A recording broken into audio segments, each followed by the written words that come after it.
Hello, my friend. I'm so glad you are here. This is your moment to rest your mind and heart. Let this gentle story carry you into a peaceful dream. And please remember to like this video. It helps me keep making more stories for you. Now, take a deep breath in and slowly let it go. Breathe in again and gently release. Let your body become soft. Let your thoughts drift like clouds in the sky. Tonight, we will visit the life of a brilliant woman, a woman of science, a woman of courage. Her name was Marie Curie, and her story begins in the year 1867. She was born in the city of Warsaw, in the gentle heart of Poland. The air was cool and still. The leaves moved softly through the trees, and in a quiet home, a baby girl opened her eyes for the first time. Her name was Maria Skłodowska. She was the youngest of 5 children, born into a family that believed in learning, believed in books, believed in wonder. Her father's name was Władysław. He was a teacher of mathematics and physics. He filled their home with ideas, with lessons, with quiet wisdom. Her mother's name was Bronisława. She was a teacher too, and the headmistress of a girls' school. She was strong, kind, and deeply respected by all who knew her. Maria had 2 sisters and 2 brothers, Sofia, Bronia, Józef, and Helena. They laughed together, learned together, and sometimes cried together too. Their home was filled with love, and with deep sadness too, for life was not easy. Illness and loss visited their doorstep more than once. When Maria was just 10 years old, her mother died of tuberculosis. Her oldest sister Zofia had already passed away, and grief settled over the house like a soft gray blanket. But even in sorrow, Maria kept learning. Her father encouraged her to study, to read, to ask questions, to grow. She would sit by the window, books in her lap, eyes wide with wonder, imagining faraway land, imagining the world of science, imagining a future that no one else could see. Her love for learning began early. Before most children could read, Maria was already sounding out words, tracing letters with her tiny fingers, turning pages slowly, one by one, her eyes bright with curiosity. Books became her favorite companions. She would sit for hours, listening to her father's soft voice, explaining numbers, telling stories of stars, reading poetry and science side by side. But in those days, girls were not encouraged to learn too much. They were expected to sew, to cook, to care for homes, but not to study science, not to question the world, not to dream of discovery. In Poland, under Russian ruler, the language of her people was banned in schools. Polish history, Polish books were forbidden, but in Maria's home, they were cherished like treasure. Her parents taught her quietly, patiently, carefully, because even learning the truth was an act of courage. Maria read by candlelight. She copied pages by hand. She asked questions and waited for answers in silence. She was gentle, but she was strong. She watched her sister Bronia, who also loved to study, and together they dreamed of becoming something more. Doctors, scientists, scholars. But university was not allowed for women in Poland. Not then, not yet. And so, they made another plan. They would help each other. One would work to pay for the other's studies. And then, they would switch. One dream, 2 hearts, united by hope.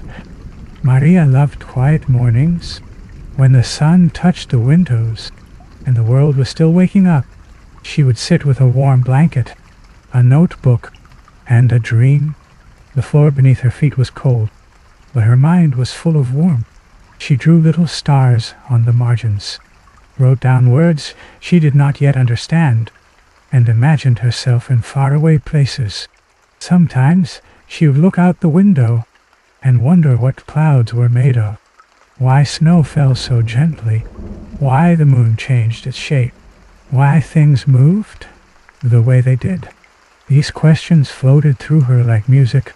She did not always find answers, but she loved the asking, and that was the beginning of her science. Her sisters played with dolls and lacy, but Maria, she played with thoughts.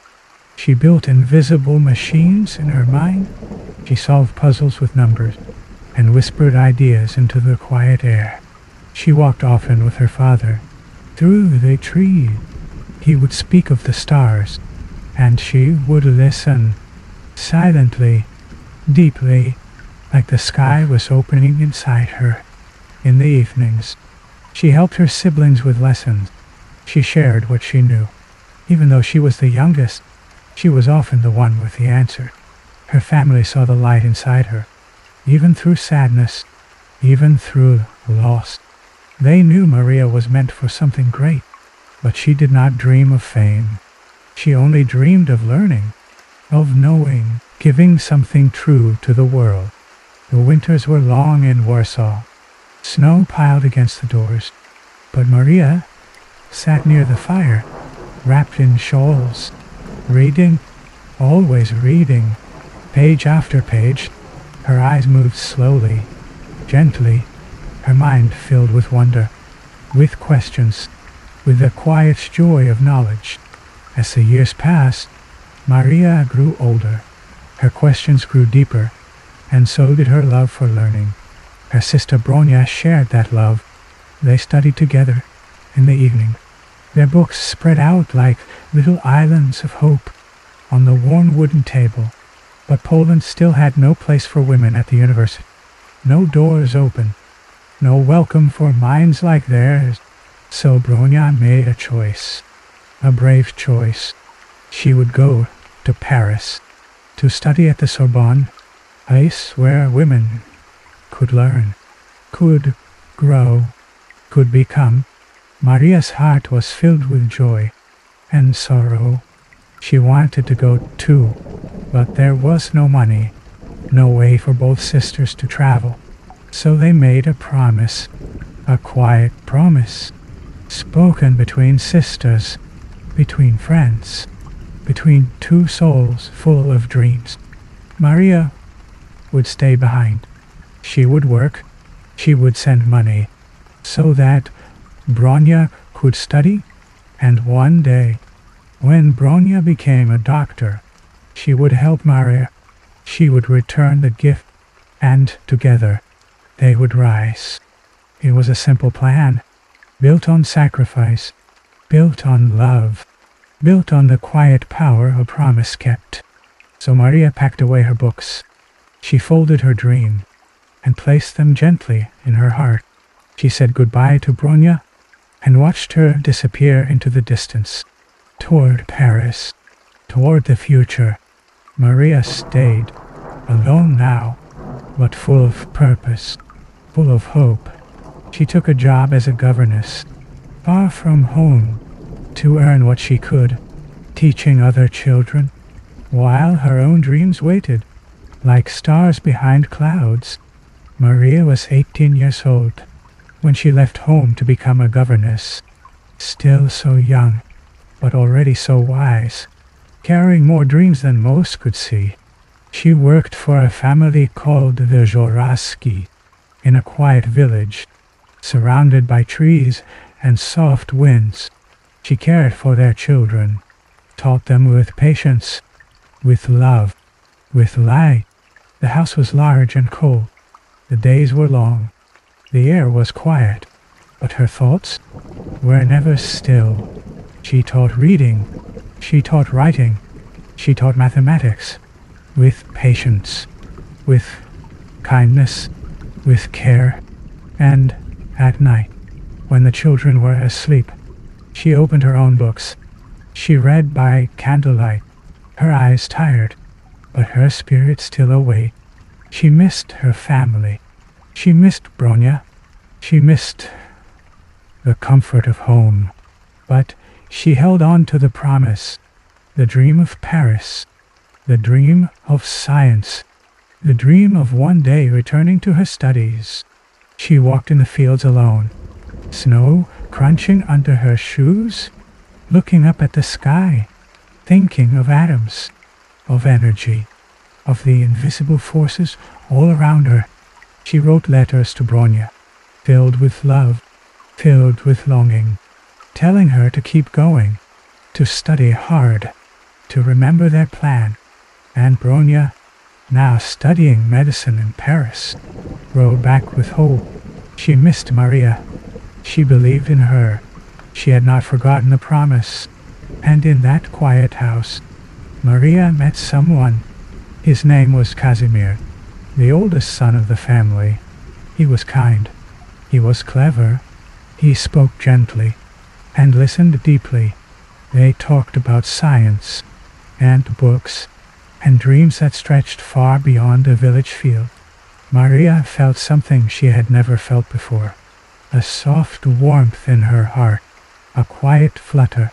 When he entered the room, she never said the words aloud, but her heart knew. She cared for him deeply, truly, silently, blindly, and for a moment it felt like he cared too. But his family did not agree. They did not want him to marry a governess, someone poor, someone from a different class. Maria was heartbroken. She tried to hide it, but the sadness was heavy. She had given her heart and lost it. Still, she stayed. She continued teaching. She continued studying. She held her sorrow gently, like a fragile flower. She turned once again to her books, to her notebooks, to her candlelight, and with every word she read, she grew stronger. She grew wiser. She grew more certain that her future would not be given. She would build it herself. Maria stayed with the Jurowski family for many years. Not just one, not two, but nearly 6 long winters and summers. She taught the children. She studied in secret. She dreamed in silence. And though her heart had been broken, she never stopped believing, never stopped hoping, never stopped preparing. Year after year, she sent money to Bronya in Paris, skipping meals, skipping comforts, so that her sister could become a doctor. She missed her books. She missed her laboratory dreams.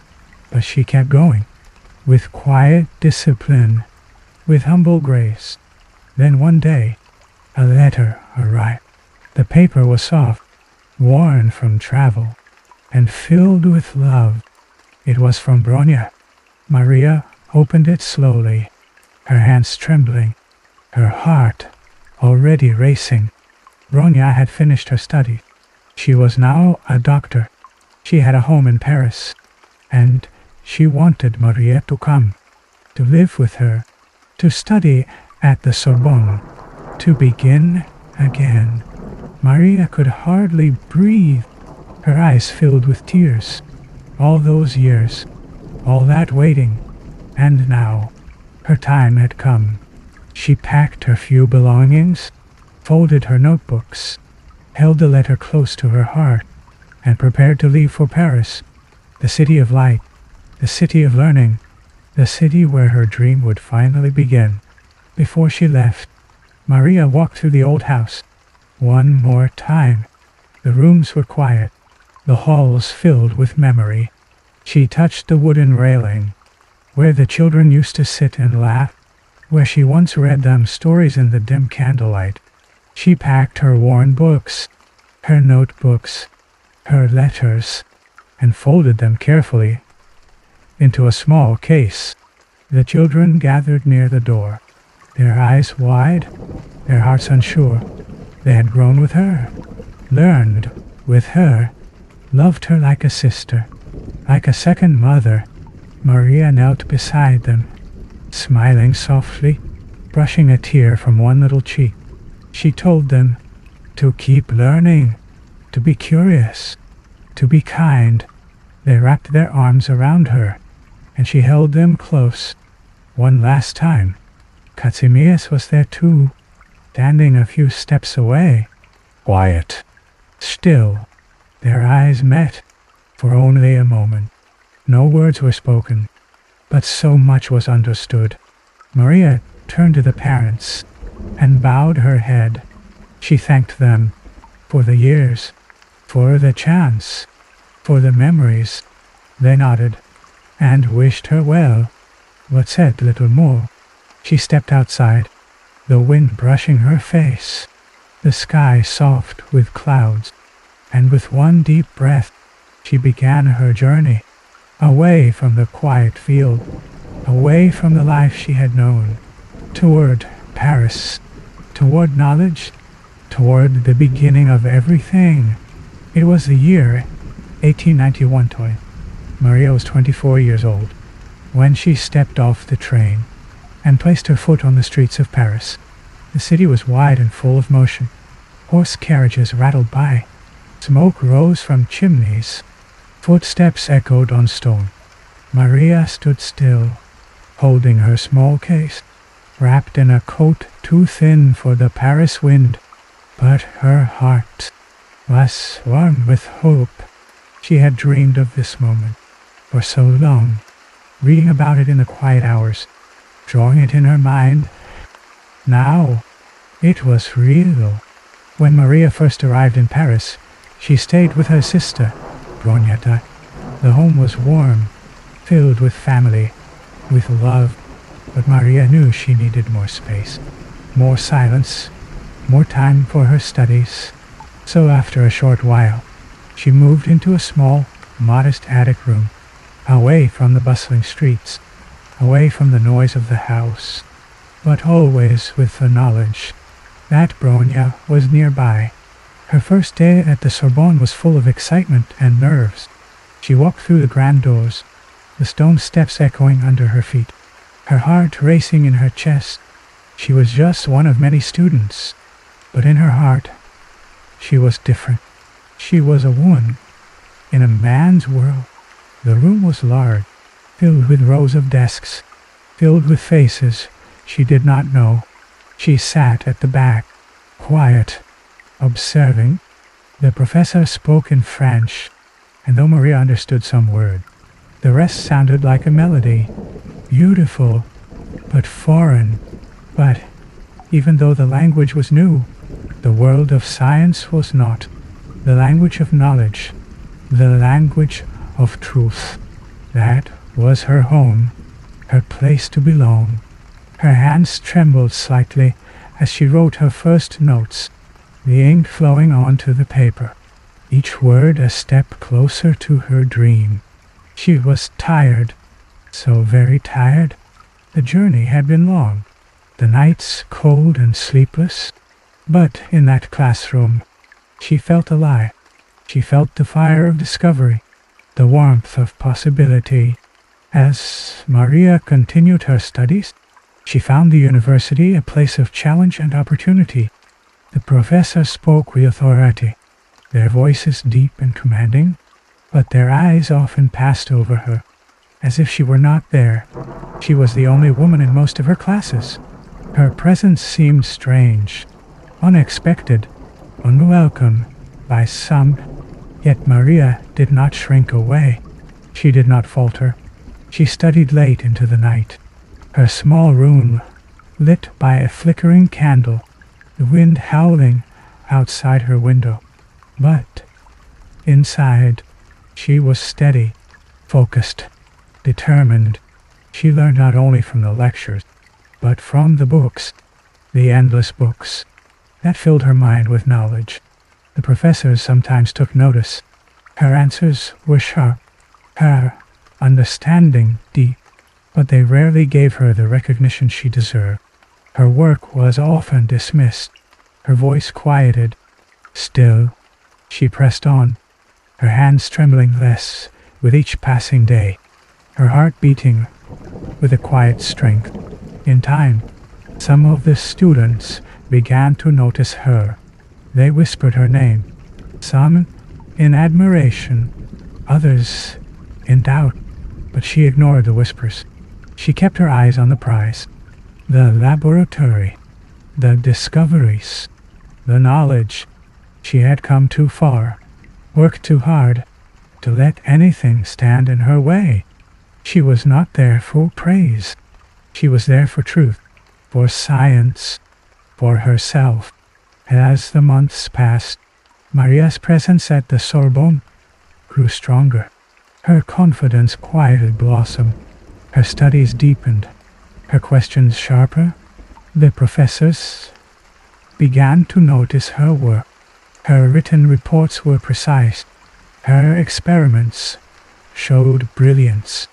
And though they had once looked past her, now they began to look closer. One day a professor approached her after class, his face serious, but his voice filled with respect. "You are not like the others," he said softly. Maria looked up at him, her heart beating quickly. She did not respond, but simply nodded, a quiet acknowledgement. His words were small, but they meant the world to her. For the first time, a professor saw her not just as a woman, but as a student, a scholar. In the following week, her peers began to change their attitude toward her. They stopped whispering and began to speak with her, to ask her questions, to seek her thoughts. It was a slow change, but it was real, and with every word, every moment, Maria knew she was making her place in this world, in this new world of science, a world that had once seemed close to her, but now was opening just a little. Her studies became more intense, her passion for the work growing. Every experiment was a step forward, every breakthrough a step towards something greater. And as she walked the halls of the Sorbonne, with her papers in hand, her coat wrapped tightly against the cold, she knew she was not just a student anymore. She was a force. She was a presence. It was in the fall of 1894, during one of her long hours in the laboratory, that Maria first met Marie Curie. She had heard his name before, a brilliant physicist, a man who understood the invisible forces of the world, but she had never imagined meeting him. When their paths crossed at the School of Physics, at the Sorbonne, Pierre was quiet, serious, his eyes always focused on his work. But there was something in his presence, something that drew Maria toward him. They spoke first about science, about the research he was doing, and the research he was working on. Their minds connected instantly. They shared ideas, shared thoughts, shared dreams for discovery. Maria admired him deeply, but she also saw him as a partner, someone who understood her, someone who spoke the same language of science, the language of truth. Pierre, for his part, saw something in her, a brilliance, a passion, a quiet strength. He invited her to work with him, and they began to collaborate. Day by day, their shared love for science grew, but so did something more, something deeper. Their friendship turned to love, slowly, gently, like the way two forces once separate can come together in harmony. One day, Pierre asked her to marry him, a simple question, but one that would change their lives forever. Maria, now Marie Curie, said yes. She had found not only a partner in science, but a partner in life. Marie and Pierre's life together was not easy, but it was filled with purpose, with quiet determination, and with a shared passion for science. They moved into a small apartment near the laboratory, where they could both work side by side. Their home was humble, but the love they shared was deep. Each morning, they would rise early and work together for hours. Their experiments on radioactivity began with the discovery of a new element, polonium, named after Marie's beloved Poland. It was a breakthrough, a spark of brilliance in the world of science. Then came radium, another element, so rare and mysterious that its very discovery would change the course of history. Their work was tireless, long hours in the laboratory, without much recognition, but they did not seek fame. They sought truth. They sought knowledge. They supported each other through every challenge, through every moment of doubt. Their love was a quiet strength in the face of adversity, but life was not without its struggles. The road to recognition was slow. The scientific world was still reluctant to accept a woman as a true peer, but Marie persisted. She never gave up. Her quiet determination carried her through. Then, in 1903, Marie and Pierre, along with Henri Becquerel, were awarded the Nobel Prize in Physics for their work on radiation. It was a moment of triumph, a recognition of their dedication and brilliance, but in the years that followed, tragedy struck. Pierre, while walking along a Paris street, was struck by a horse-drawn carriage and died suddenly, leaving Marie heartbroken, but her resolve remained. She continued their work with the same passion, the same quiet strength that had always defined her. Her life had changed forever, but she never stopped searching for knowledge, never stopped seeking the truth.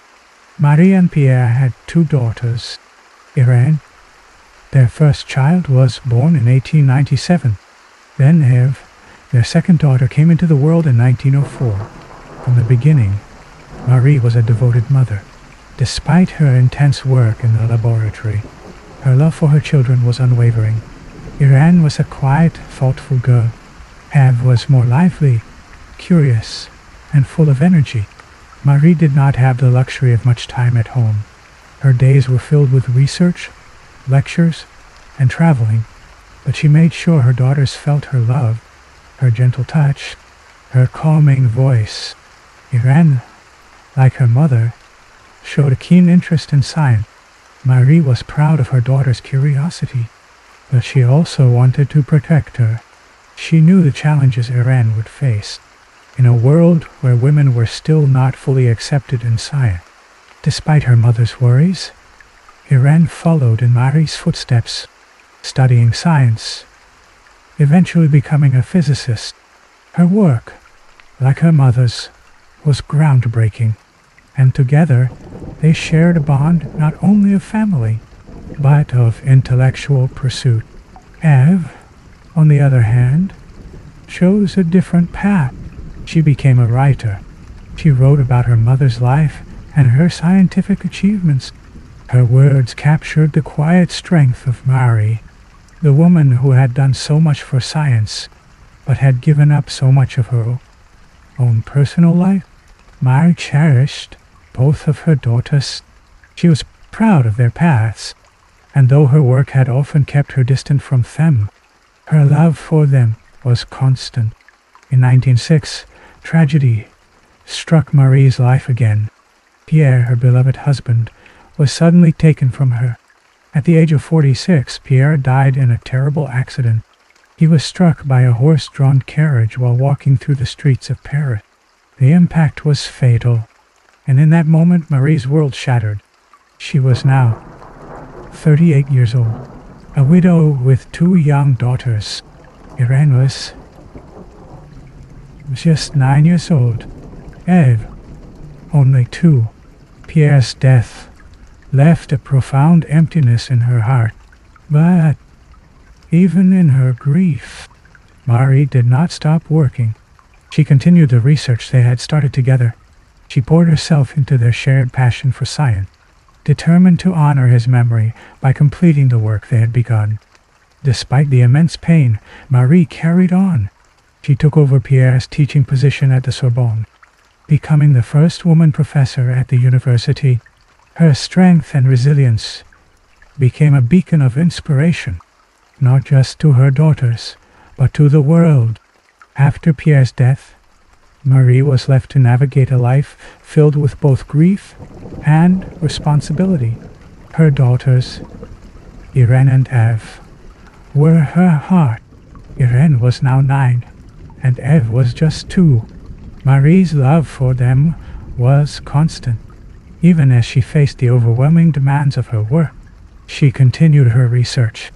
Her laboratory became her sanctuary, the place where she could focus, where she could continue the work she and Pierre had started. But at home, there were the quiet moments, the tender moments with her daughters. She would read to them, talk with them, and though her time with them was limited, her love for them never wavered. Irene, growing older, began to show an interest in science. Marie was proud, but she also worried. She knew the challenges Irene would face. As a woman in a field where women were still not fully accepted. Yet, Irene followed her mother's path, studying physics at the Sorbonne. She worked hard and earned the respect of those around her. Eventually, she would become a scientist in her own right. But Marie's life was still full of trials. She continued her research despite the setbacks. In 1911, at the age of 44, her hard work was finally recognized. She received her second Nobel Prize, this time in chemistry, for her groundbreaking work on radium and polonium. The world now knew Marie Curie's name, but even with the fame, she remained the same quiet, focused woman. She was driven by science, but also by her love for her family. Irene, now grown, became a close companion to her mother. Together they shared both scientific discussions and personal moments. Their bond grew stronger as they navigated their lives together. The Curies, mother and daughter, now were both part of the scientific legacy that had begun with Pierre and Marie's shared discoveries. In the final years of her life, Marie Curie faced many challenges. Her health began to deteriorate. Years of exposure to radiation, a danger not fully understood at the time, took its toll. She became weakened by the very substances she had worked with. Her skin became fragile. Her strength faded, but her determination never wavered. Marie continued her work, even as her body grew frail. She still traveled for lectures, still met with students and scientists, but the toll of her work on her health was undeniable. By 1934, at the age of 66, her body could no longer keep up. Marie Curie passed away on July 4th, 1934, from aplastic anemia, a condition caused by radiation exposure. Her passing marked the end of an era, but her work lived on. Her contributions to science were profound. Her legacy was already secured. Her daughters, Irene and Eve, continued her legacy. Irene, now scientist herself, followed in her mother's footsteps, earning a Nobel Prize in chemistry in 1935, and Eve, her youngest, dedicated herself to preserving her mother's memory. Writing about her life and the impact she had made, Marie Curie's name would forever be associated with pioneering science. She was the first woman to win a Nobel Prize, and the only person to have won Nobel Prizes in 2 different scientific fields. Her life was a testament to perseverance and to a passion for knowledge that overcame personal loss and physical suffering. Her love for her family, for her daughters, remained strong until the end, though her final years were marked by illness. Marie Curie's spirit remained indomitable. Her work laid the foundation for future breakthroughs in physics and medicine, and she became a symbol of strength and dedication for generations to come. Her life and work continue to inspire scientists, especially women, around the world. Her name is etched in history, a reminder that dedication, resilience, and love for knowledge can change the world. After Marie's passing, her two daughters, Irene and Eve, carried forward her legacy, each in their own way. Irene, the older daughter, followed in her mother's scientific footsteps. She was 37 years old when Marie died, and her life would be shaped by her mother's work. Irene had always been close to her mother, and the bond they shared was strong. She had grown up in the laboratory, surrounded by science. She was deeply inspired by Marie's passion and dedication. In 1935, just a year after Marie's death, Irene received the Nobel Prize in Chemistry. She was honored for her work on the properties of radium. Irene became the first woman to win a Nobel Prize in Chemistry. Her achievement was a continuation of her mother's legacy, and it was a testament to her own brilliance and determination. Irene's career flourished. She became a prominent scientist in her own right. Her work in radioactivity and chemistry was groundbreaking, and she helped to shape the future of science. Irene's life was a tribute to the path her mother had blazed. Her commitment to research, to knowledge, and to scientific discovery mirrored Marie's own journey. Eve, the younger daughter, took a different path. She was only 2 years old when her father Pierre died, and just a child when Marie passed away. But Eve, too, would carry on her mother's memory. She dedicated her life to writing and preserving the story of Marie's remarkable life. In her book, Marie Curie, Eve captured the essence of her mother's spirit. She wrote about the woman who had sacrificed so much for science, and about the mother who had loved her daughters with all her heart. Eve's writing helped the world understand the woman behind the scientific achievements. It gave the world a glimpse into the private life of Marie Curie, a woman who had been both a mother and a pioneering scientist. Though Irene and Eve took different paths in life, both were shaped by the influence of their mother. They carried her memory forward. Irene, through her own groundbreaking scientific achievements, and Eve through her writing, ensuring that Marie's legacy would be remembered for generations to come. Marie Curie's legacy is not only found in her scientific discovery, but in the lives of her daughters, who both followed in her footsteps in their own ways. Irene, through her own scientific career, and Eve, through her dedication to sharing Marie's story with the world. Together, they ensured that the world would never forget the extraordinary woman who had changed the course of science, and whose love for her family and dedication to her work shaped the future for all of humanity. As we come to the end of Marie Curie's story, let us remember the strength she showed, the love she gave, and the legacy she left behind. Her life reminds us of the power of knowledge, the importance of perseverance, and the beauty of a caring heart. Let us reflect on the words of Proverbs 3:5-6. Trust in the Lord with all your heart, and lean not on your own understanding. In all your ways submit to him, and he will make your paths straight. May we all find strength in the lessons Marie Curie taught us, to pursue our passions with dedication, to face challenges with courage, and to love deeply, as she loved her family and her work. And now, my friends, may peace be with you as you rest. May you find comfort in the quiet of the night, and may you always remember the light of those who came before us. Good night, and may God bless you.